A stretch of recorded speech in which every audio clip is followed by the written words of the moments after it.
Bidi bidi bang bang, bidi bang bang, bidi bang bang, bidi ben. Hey. Bang bang, bidi bang bang, bidi ben bena boho, gena men, gena men. Hey. Early Sunday morning, it was a big girl just smuggling. Víctor Renore, bienvenido a Línea Clara. Muchas gracias por invitarme. Gracias a ti por responder la llamada de este podcast. En primer lugar, Víctor, ¿cómo estás llevando el coronavirus? ¿Sigues ejerciendo estás ejerciendo como periodista en Voz Populi? ¿Cómo estás llevando el día a día?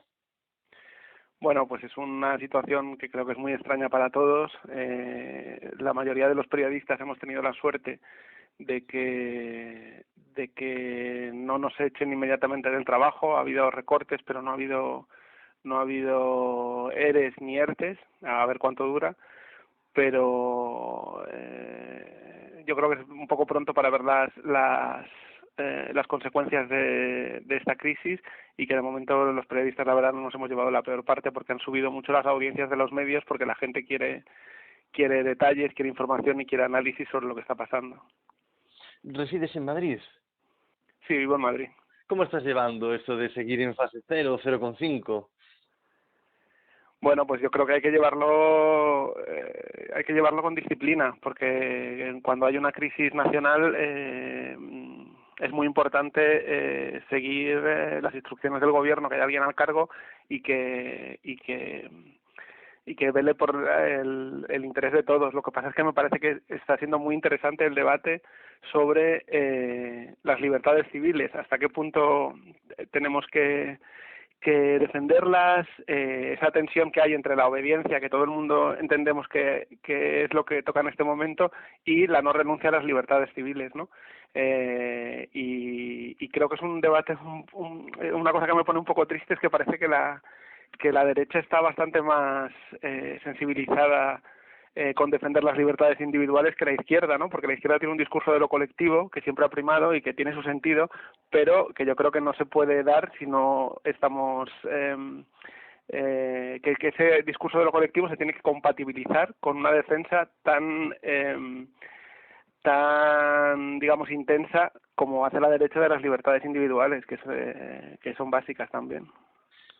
Las protestas de estos días en Núñez de Balboa, que ahora ya se han extendido por otras zonas de Madrid y otras capitales de España, ¿crees que serían igualmente multitudinarias si el gobierno fuese del Partido Popular? Bueno, a mí no me gusta hacer profecías, ¿no? Los periodistas tenemos tendencia a hacer de Nostradamus todo el rato, de va a pasar esto, va a pasar lo otro, o de prestar más atención a los que aciertan, cuando hay veces que te aciertas por casualidad, o hay veces que te equivocas habiendo hecho un buen análisis. Creo que no es buena idea hacer profecías. Lo que me interesa es que la reacción de la izquierda a las protestas de Núñez de Balboa ha sido ridiculizarlas, ¿no? En plan, estos pijos, tal, de que tienen que quejarse y tal. Yo creo que esta es la típica situación donde es verdad que el virus no afecta igual a las clases bajas que a las clases altas, pero evidentemente todos perdemos algo, ¿no? Las clases altas están perdiendo dinero, están perdiendo libertad de movimientos, a la que están muy acostumbrados, están perdiendo esa sensación de que en cualquier momento puedes hacer lo que quieras, que la tienen, y es normal que se asocien, protesten y que intenten cambiar la situación.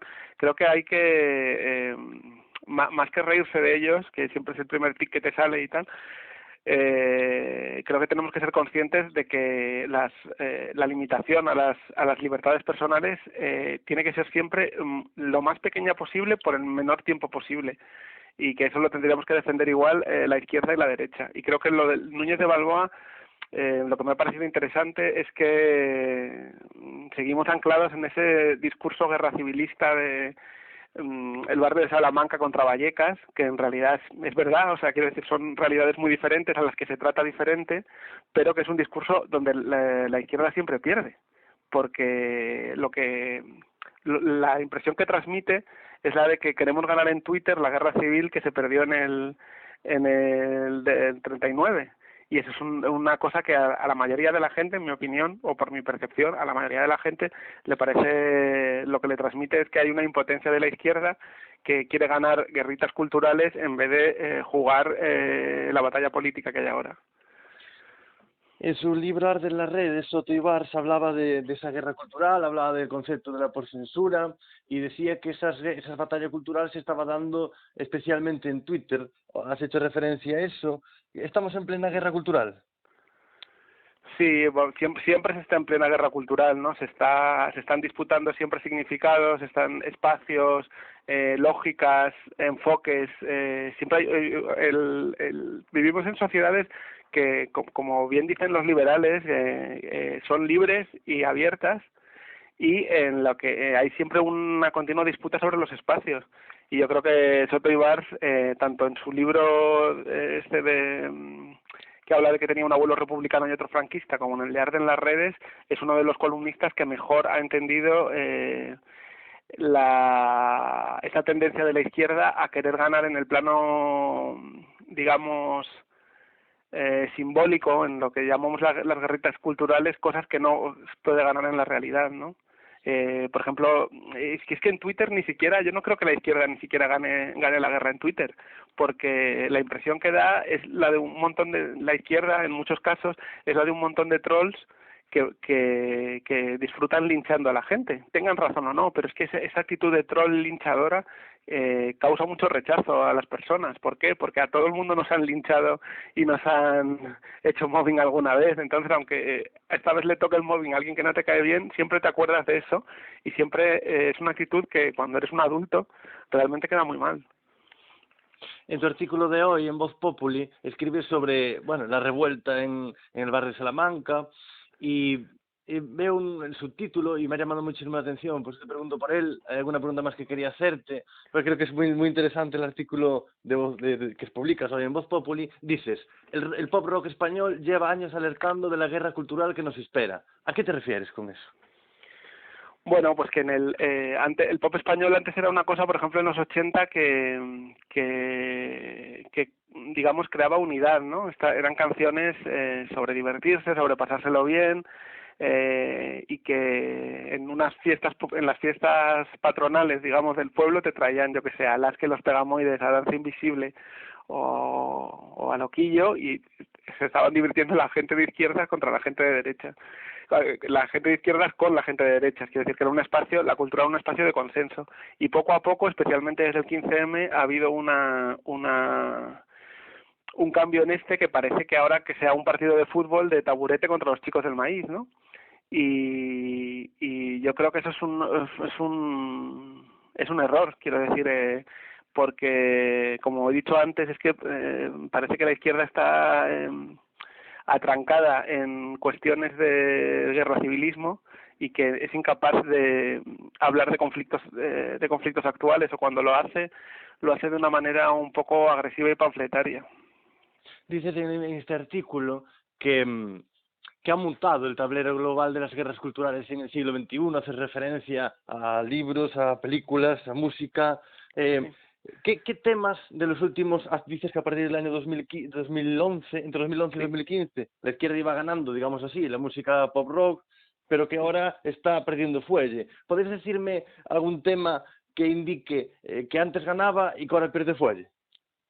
Sí, bueno, a ver, entre 2011 y 2015 lo que pasa es el 15M, que según una encuesta del país llegó a tener, las demandas del 15M llegaron a tener un 80% de aceptación entre toda la población española, y 2015, que es, digamos, el año estelar de Podemos, donde consiguen los 5 millones de votos, y parecía que en este país iba a haber un cambio de paradigma cultural, ¿no? De la llamada cultura de la transición a algo nuevo y diferente, que también se daba por la derecha, porque Ciudadanos también le comía mucho terreno al PP. Ahora todo ha vuelto al viejo bipartidismo de siempre.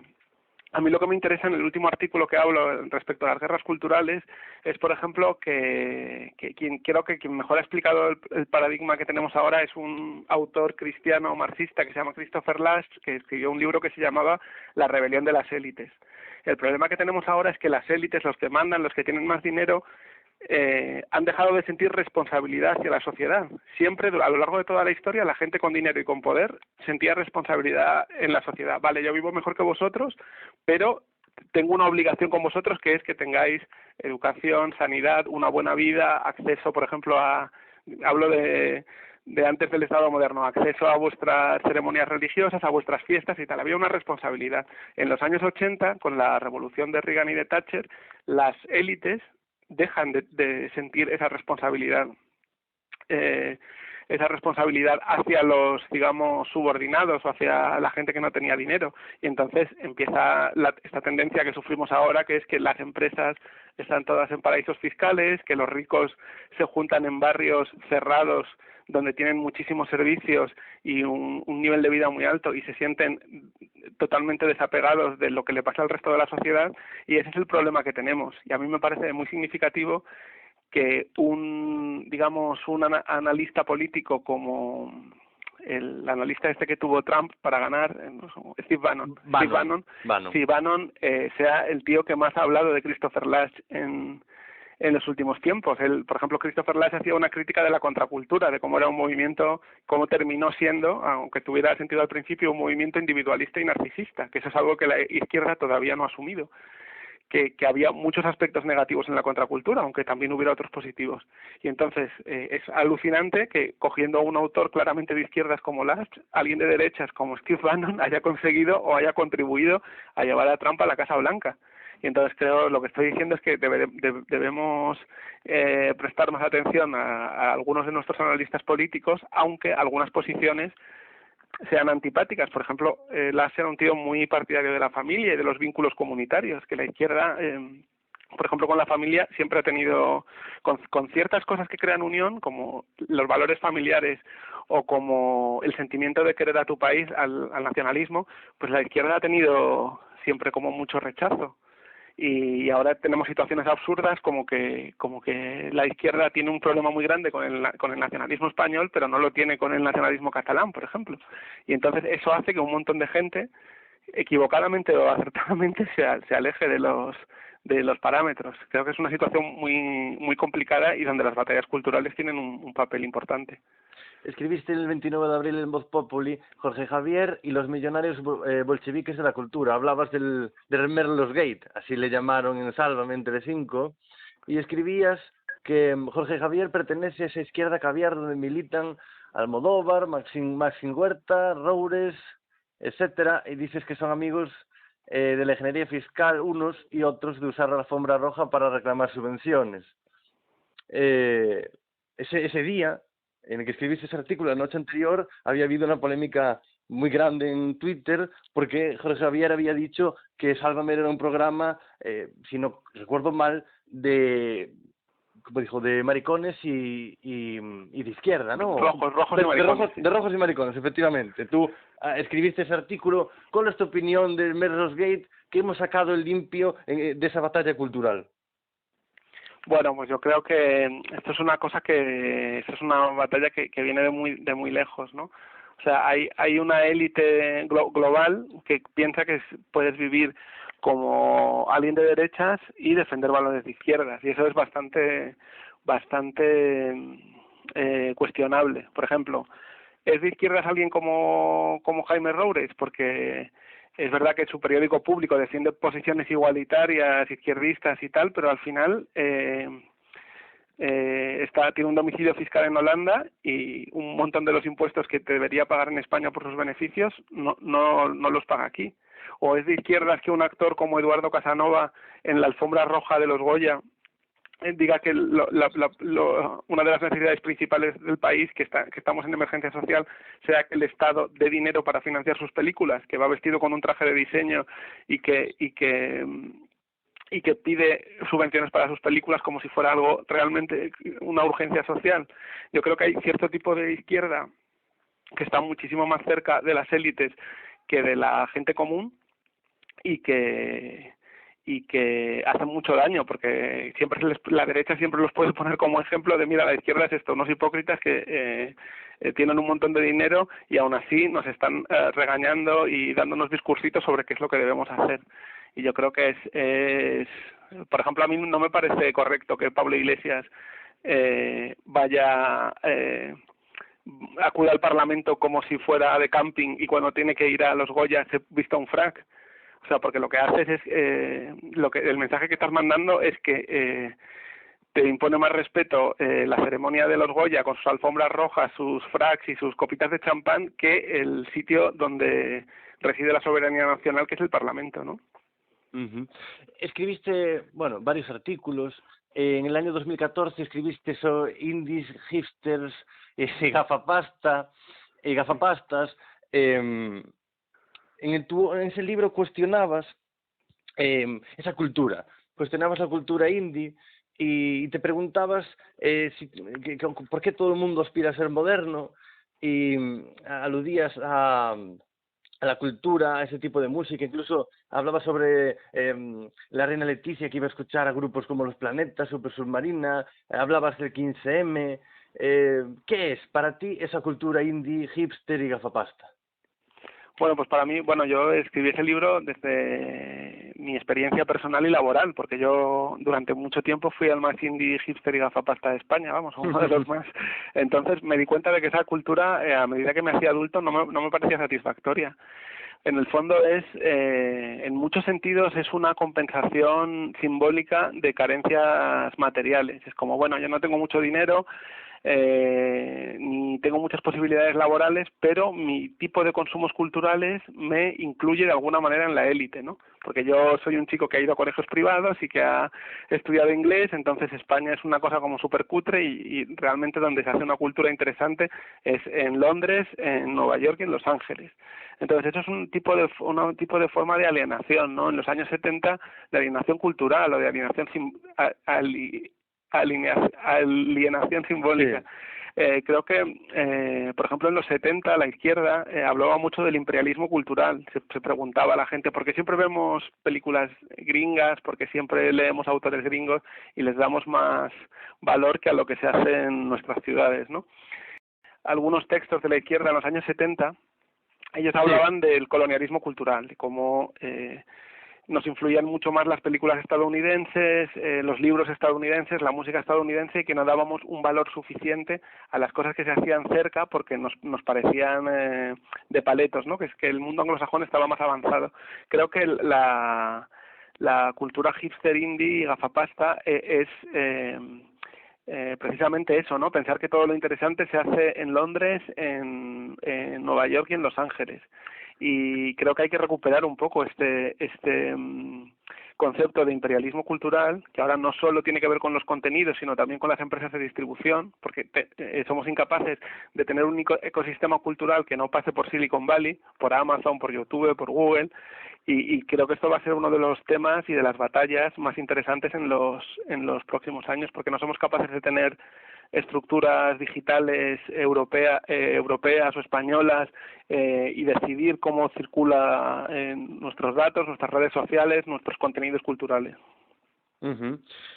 Tu libro Espectros de la Movida, ¿por qué odiar a los años 80?, publicado en el año 2018, hacías una crítica similar a la música de los 80. Yo tengo que confesar que soy admirador de esa música española de los 80. He escuchado una entrevista que has dado en La Frontera hace un tiempo, en la que hablabas sobre este libro y criticabas que algo similar, ¿no?, a la moda hipster, a la música indie, que dejaba de lado un poco el materialismo y la cultura, digamos, española, la cultura de barrio, y la emplazaba por una cultura básica, bueno, pues norteamericana o de lógicas, digamos, que no tienen tanto que ver con una tradición de la cultura española con la cultura ya sea británica o norteamericana. Sí, a mí lo que me parece, bueno, a mí me parece que en los años 80 hay un cambio cultural y que la movida es un poco un precedente de la cultura indie y gafapasta. Y no es algo que piense solo yo, sino es algo que dice Alaska, ¿no? Alaska, cuando dice que ella se siente como en casa con Z Tangana y con Soy una pringada, quiere decir que ha habido una continuidad cultural, de enfoque cultural entre los 80 y muchos contenidos que triunfan ahora, ¿no? No sé, creo que es importante, o sea, a mí lo que quería señalar con este ensayo, que no es un descubrimiento mío, sino que me parece una cosa evidente, es que no existe una cultura de barrio súper politizada y una cultura digamos hipster o de la movida que solo se basa en el hedonismo y que no está politizada. No, la cultura de la movida está súper politizada. Cuando Alaska y Dinarama hacen esta canción Quiero ser un bote de Colón y se había anunciado en la televisión, lo que están haciendo es hacer un himno de apología del consumismo. Y así muchísimos contenidos de la movida. Yo me sorprendí cuando empecé la investigación del libro encontrar que había frases de los protagonistas que eran más claras defendiendo la tesis que la mía, ¿no? Por ejemplo, hay una de Almodóvar donde él dice la gente piensa que somos un movimiento despolitizado, pero nosotros también éramos militantes, lo que pasa es que militábamos en la frivolidad. Y militar en la frivolidad es una cosa muy complicada, porque todas las vidas humanas necesitan un tanto por ciento de frivolidad, pero dedicar el 100% de tu vida a la frivolidad lo único que te hace es, bueno, ser muy obediente con el sistema y decir, bueno, no importa nada es importante excepto divertirse, oír música y salir de fiesta, entonces todos los cambios que haya, pues me los trago y yo sigo saliendo, intento adaptarme y seguir saliendo de fiesta y seguir teniendo un papel protagonista en la cultura española, que es como, claro que sí, o sea, tampoco es casualidad que Almodóvar quiero decir que tampoco es casualidad que cuando descubrimos que Almodóvar ha tenido un montón de beneficios suyos en paraísos fiscales con los papeles de Panamá, ese gesto es más de derechas que nada de lo que puedas hacer realmente. Porque no puede, él se ha pasado desde que triunfaron sus películas en finales de los 80 y los 90, siempre ha ejercido, por ejemplo, de voz de 1000 manifiestos de defendamos la cultura o no a la derecha y tal, pero no hay gesto más derechista y más, digamos, alejado de la izquierda que intentar evitar pagar impuestos, que es el principal mecanismo de redistribución de la riqueza en un país. La contraposición a estas personas públicas a las que hace referencia, Almodóvar, Roures, el doctor Casanova, era Julio Anguita. La contrafigura, ¿quieres decir? Sí, la contraposición a ese comportamiento poco basado en una supuesta ideología de izquierdas. Sí, bueno, Julio Anguita era que acaba de morir, es un referente básico de las posiciones, digamos, coherentes de la izquierda, pero no hay que irse tanto a Julio Anguita. Quiero decir, también hay, por ejemplo, a mí un gesto típicamente de izquierda dentro de la cultura pop, no yendo a la política del parlamentaria, digamos, son Camela, que Camela aparece en un grupo, y lo son, es un grupo que tú les preguntas de política y son incapaces de dar una respuesta, porque no piensan en ese tipo de cosas, ¿no? Ellos lo que quieren es que la gente se lleve bien y que el país vaya para adelante y tal, pero un gesto que a mí me parece muy de izquierdas de Camela es que tú hablas con Diony y te dice que él se siente mal cuando le llaman de algún pueblo y no pueden ir a tocar. Dice, nosotros hacemos un esfuerzo enorme por decir que sí siempre cuando nos llaman para tocar en cualquier pueblo, en cualquier pequeña pedanía, porque queremos corresponder al cariño de la gente. Entonces, mientras hay grupos que dicen, bueno, este año, por ejemplo, Los Planetas, ¿no? Tienen una estrategia que dice, este año a ver cuántos son los mínimos conciertos que podemos hacer para pedir mucho dinero y ganar lo que ganamos anualmente solo con 2 o 3 conciertos, y están obligando a sus fans a ir a verles a los 2 o 3 festivales donde tocan. Camela son todo lo contrario, ellos se conciben como trabajadores de la música que tienen cierta obligación de ir donde la gente quiere escucharles, ¿no? O sea, por ejemplo, esa contraposición de estrategias, me parece que hay una posición claramente de izquierdas, que es sentirte un poco al servicio de la gente que disfruta con tu música, o la posición de estrella de rock, que es tengo una música que gusta a la gente, que hagan ellos 500 kilómetros para verme. Podríamos concluir de lo que estás diciendo que en su comportamiento Camela es izquierdas. Yo creo que totalmente. Son un grupo muy... Es que, bueno, también hay un debate importante, que es si la izquierda ha perdido sentido o relevancia, ¿no? Por ejemplo, Ignacio Sánchez Cuenca, un ensayista muy destacado. Sí, lo hemos entrevistado en este podcast hace un tiempo, hace un mes y pico, 2. Pues muy acertadamente, porque es una persona con cosas que decir. Tiene este libro reciente que se llama La izquierda haciendo un ciclo, y dice que ha perdido un poco, que puede haber perdido un poco sentido, y que si tú miras ahora, por ejemplo, en Occidente, hay muy pocos partidos de izquierda que superen el 15%. Hay que tomarse muy en serio el debate de si el paradigma izquierdista ha perdido ya pegada entre los electores y sentido. Y lo que él dice es que o lo repensamos a fondo o hay que abandonarlo porque ya no tiene utilidad. Entonces yo, para mí, es una de las cosas que me atrajo de Podemos. Ellos intentaron durante un tiempo hablar de arriba y abajo, gente que sale ganando en cualquier crisis versus gente que sale perdiendo en cualquier crisis, y eso es lo que ese discurso fue el que caracterizó su etapa de mayor ascenso político. Luego han ido bajando y curiosamente ha coincidido, no digo que sea causal, pero curiosamente ha coincidido con que han vuelto al viejo discurso izquierdista, ¿no? De lo que queremos es un gobierno de progreso, evitar que la derecha tal. Entonces creo que es importante decidir si el discurso de izquierda sigue siendo útil, sigue siendo relevante, sigue apelando a la gente, o ha dejado de hacerlo y tenemos que buscar otro. ¿Ver cierta relación entonces hablábamos antes de los 80, hablábamos de la música indie, ver cierta relación entre esos dos tipos de música, o esas dos épocas musicales en España? La protesta en el barrio de Salamanca, que ya se extendió, como decía anteriormente, a varias ciudades de España, y una especie de cultura individualista protestante propia de Estados Unidos.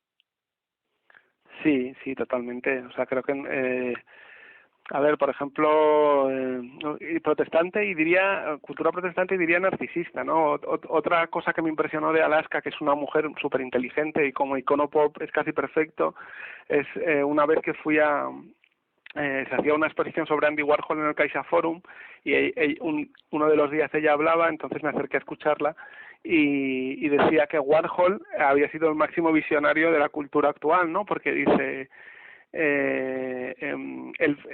Warhol estaba obsesionado con hacer diarios, que eso le recordaba a los blogs. Estaba obsesionado haciendo Polaroids todo el rato, que dice, eso es un precursor de Instagram.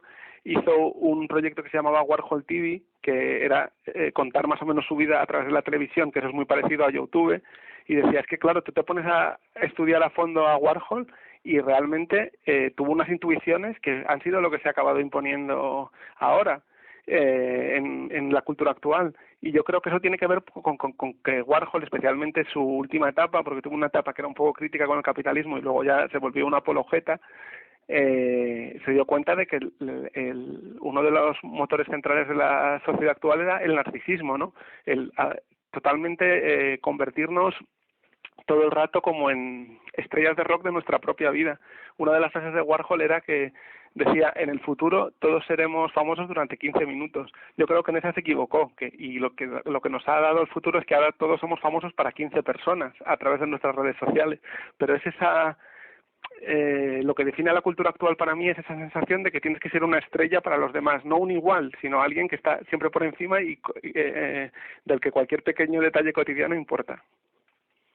Antes de preguntarte por las declaraciones de Santiago Carrillo, director de la extinta Rock Deluxe en Carne Cruda, te quería preguntar por tres canciones que nos recomiendas para escuchar en esta época, en esta temporada, Víctor. Vale, 3 canciones. A ver, lo pillo un poco así, pero a ver, el último... La última fiebre musical que me ha dado es un cantante mexicano que se llama Luis Miguel, que siempre ha estado muy poco de moda, pero que realmente musicalmente es un tío muy potente, ¿no? O sea, para mí, si tuviera que explicar por cómo estamos fascinados por la cultura americana y despreciamos la nuestra, la que se hace en castellano es por qué Frank Sinatra a todos nos parece super cool y Luis Miguel nos parece lo peor del mundo. Entonces, no sé, yo recomendaría cualquiera de sus boleros, porque él tuvo una etapa de cantante pop y luego tuvo un trabajo muy importante como de poner al día los boleros, por ejemplo, de Armando Manzanero. A ver, mi favorito es uno que se llama No sé tú, que habla de las relaciones sentimentales, ¿no? Creo que vivimos en una época donde nos dan cierto reparo las relaciones sentimentales, y como explicaba, por ejemplo, este ensayo que se llama Música de mierda, que habla de la música de Celine Dion y por qué los hipsters la rechazan, ¿no? Y creo que en el mundo hispano ese rechazo lo ha sufrido gente como Luis Miguel. Bueno, pues así te lo concedemos. Suena Luis Miguel en Línea Clara. No sé tú pero yo no dejo de pensar. Otra cancioncilla por ahí, Víctor. Sí, pues por ejemplo a mí siempre me ha gustado mucho el hip hop y creo que el mejor rapero actual en España es un chico del barrio de Tetuán que se llama Hardfighter. Y bueno, recomendaría cualquiera de sus canciones. Es que ahora en cuanto me lo preguntas se me olvidan los títulos. Creo que hay una que se llama Política de Parque, que es muy famosa. Colabora también con raperos que están totalmente fuera de la industria, incluso, que suben sus canciones a YouTube o tal, y creo que realmente si los sociólogos del futuro quieren saber cómo era la vida de los barrios en nuestra época, van a tener que tener en cuenta las canciones de Hardfighter. Pues nos quedamos con ese tema. Me cago en tu cami de los Chicago Bulls y me limpio con la de los Memphis. Ya no somos niños, las hostias duelen para los pulmones, polen. Quieren cogerme pero ni me huelen. Y para terminar, Víctor, ¿qué tema podemos poner para acabar esta mini sección musical de Lenore en línea clara? Pues, a ver, espera, déjame un poco que pienses que... Sí, no hay prisa, es normal que así de repente... Sí, es que lo dicen muchos entrevistados y realmente es verdad, ¿no? Que cuando te lo preguntan se te olvida. También podemos poner, antes hablabas de Camela, no sé si hay algún tema por ahí que te guste. No, que de Camela yo entiendo que a la gente le parezca pesado que hable tanto de Camela porque son muy buen ejemplo, ¿no? Pero para hablar de que Camela no son una excepción, sino que son un síntoma social, por ejemplo, un equivalente a Camela en Argentina, el equivalente a Camela en Argentina sería un grupo que me encanta que se llama Damas Gratis, ¿no? Y esa es la música que suena en las villas miserias, que son esos barrios enormes de gente empobrecida que hay muchos, por ejemplo, en Buenos Aires, ¿no? Tienen una canción preciosa que se llama No te creas tan importante, que es un dueto con una cantante de allí que tiene una voz preciosa, y son un grupo que me parece muy de izquierda su historia, ¿no? Porque lo que hacen es, en los barrios donde no llega la cultura, lo que hacen es coger teclados que además te cuelgan al cuello como se hacía en los 80, ¿no? Y los tocan como si fuera una guitarra, y que ellos, sus fines de semana son hacer 10 o 12 conciertos por noche, moviéndose de villa miseria en villa miseria, ¿no? Y que todo el mundo pueda tener acceso a la música los 2 días que tiene de vacaciones del trabajo. Entonces, Damas Gratis además tiene un repertorio enorme, estrellas globales como Andrés Calamaro han grabado alguna colaboración con ellos, y esta canción que se llama No te creas tan importante para mí es un clásico del pop. Pues nos quedamos con ella. Sí. No te creas tan importante, ya no te pienso todo el día como antes. Víctor, ahora sí, te tengo que preguntar por esas declaraciones de Santiago Carrillo en Carne Cruda. El viernes entrevistamos en este podcast a Javier Gallego, nos expresó su opinión y, nos dijo algo así como que le había pillado un poco de imprevisto esa polémica y que no la conocía y que él pretendía hacer un programa homenaje a la revista Rock Deluxe. ¿Cuál es tu opinión, Víctor? Sí, a mí, evidentemente cada vez que cierra una revista cultural me parece que es una pérdida para el ecosistema en el que nos movemos, ¿no? Pero yo creo que las declaraciones son muy ilustrativas, porque más que una contestación a mis argumentos de un artículo en Voz Populi, lo que fue una ristra de insultos, me parecen significativas de la incapacidad para debatir de Santi Carrillo, ¿no? Por ejemplo, en el editorial del último número de Rock Deluxe decía: Rock Deluxe lleva 36 años o 37 años fomentando debates. Cualquiera que haya trabajado como redactor como colaborador, como redactor en esa revista, sabe... en Rock Deluxe? No, como colaborador, sí, Fuiste colaborador, cierto. Sí, 17 años, así, una burrada o más, lo mismo 20. Pero ahí no había debate posible, ¿no? Santi Carrillo, el director, tenía unas directrices totalmente coincidentes con la cultura hipster, no es nada que se haya inventado él, que aplicar, y cualquier propuesta de enfocar parte del contenido de otra manera era despachada con muchísima displicencia, ¿no? Como no, esto lo tengo claro, aquí no hay otra visión que la mía. No es algo que me pasase solo a mí, que yo decidí dejar de colaborar porque ya en la etapa final de mi colaboración ya me regañaba por los artículos. Yo no tengo edad para que me regañe alguien, ni mi padre, y no es algo que me pasara solo a mí, sino que le pasó a más colaboradores, ¿no? Le pasó a Patricia Godes, le pasó a Nando Cruz, que eran firmas con un enfoque propio y que no tenían sitio en Rock Deluxe, ¿no? A Nando Cruz incluso le censuraron un artículo que era una crónica de Juan Magán donde se cuestionaba el clasismo de los medios de Barcelona, que a cualquier artista hipster que tocara en el Apolo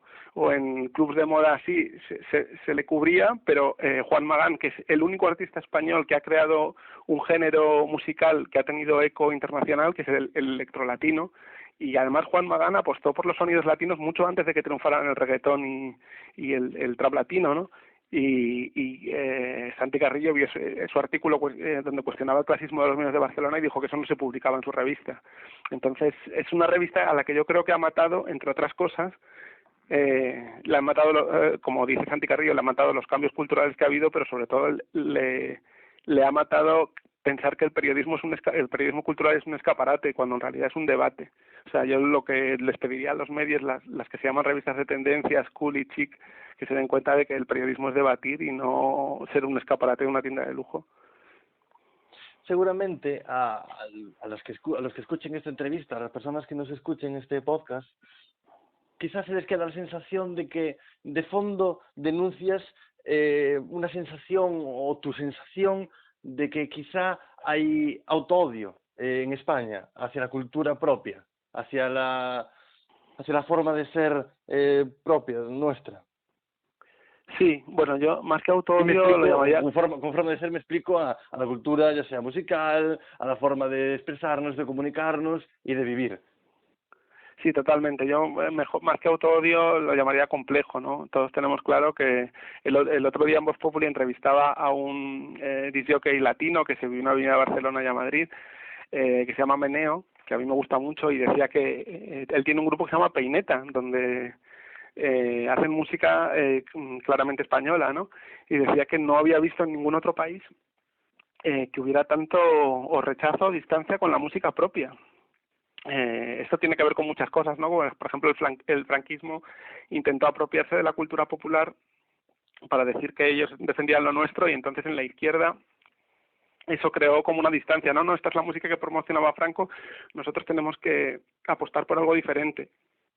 Pero me sorprende mucho porque realmente hemos tenido críticos culturales de izquierda que han reivindicado nuestra cultura, ¿no? Por ejemplo, Manuel Vázquez Montalbán, que es uno de nuestros mejores críticos pop, hizo este libro que se llamaba Crónica Sentimental de España, donde explicaba el contexto social, las contradicciones y las paradojas de gran parte de las canciones populares que nos gustaban a mediados del siglo XX, en la segunda mitad, antes, y que realmente yo creo que el hecho de querer distanciarnos del franquismo nos ha llevado a una posición contraria, igualmente nociva, que es a pensar que todo lo que sea español, popular, rural, es una cosa rechazable.